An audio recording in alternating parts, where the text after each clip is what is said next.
बहजाद आखिरकार जवार के वालिद से कह देता है कि अब मजीद इंतजार करने का कोई फायदा नहीं, शादी की तैयारियां फौरन शुरू कर दी जाएं, क्योंकि वो पारिस और हारून की शादी जल्द से जल्द करवाकर अमरीका मुंतकिल होना चाहता है। लेकिन यही फैसला पारिस की जिंदगी का सबसे बड़ा इम्तिहान बन जाता है। अपनी मोहब्बत को हाथ से निकलता देखकर पारिस आखिरी बार अपनी किस्मत आजमाने का फैसला करती है। वो अपने वालिद को फ़ोन करती है और साफ लफ्ज़ों में कहती है कि अगर उन्होंने आज भी उसकी खुशी के लिए कदम न उठाया तो शायद वो हमेशा के लिए उसे खो देंगे। बेटी की ये बातें सुनकर बहजाद के पैरों तले ज़मीन निकल जाती है। वो फ़ौरन जवार के वालिद के पास पहुंच जाता है।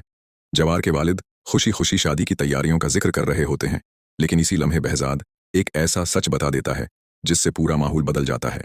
वो कहता है कि उसकी बेटी हारून से नहीं बल्कि जवार से मोहब्बत करती है और वो इसी के साथ उसकी शादी करवाना चाहता है। वो बचपन की दोस्ती का वास्ता देकर अपनी बेटी की खुशियों की भीख मांगता है। ये बातें सुनकर जवार के वालिद पहले तो गुस्से में आ जाते हैं, लेकिन अगले ही लम्हे उन्हें अपने बेटे की खुशी याद आ जाती है। जब उन्हें एहसास होता है कि जवार भी पारिस से ही मोहब्बत करता है तो वो इस रिश्ते के लिए अपनी रजामंदी दे देते हैं। लेकिन दूसरी तरफ एक नया खतरा खामोशी से उनकी तरफ बढ़ रहा होता है। आफताब पहले ही बहजाद पर नजर रखने के लिए अपने आदमी लगा चुका होता है। जैसे ही उसके आदमियों को जवार के घर पारिस नजर आती है, वो फौरन आफताब को इत्तला दे देते हैं। ये खबर सुनते ही आफताब का हर शक यकीन में बदल जाता है।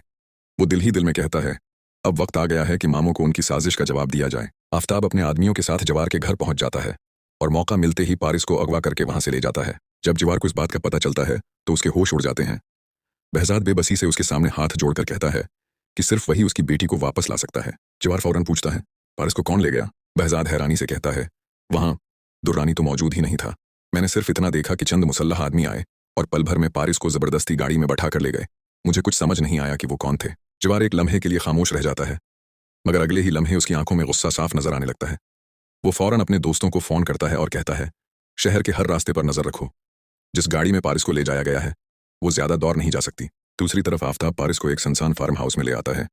पारिस मुसलसल उससे पूछती है तुम मुझे यहाँ क्यों लाए हो? आखिर तुम चाहते क्या हो? आफताब ठंडी सांस लेते हुए कहता है मैं तुम्हारा दुश्मन नहीं हूं, लेकिन तुम्हारे मामों ने मेरे साथ जो खेल खेला है इसका हिसाब अब उन्हें देना होगा।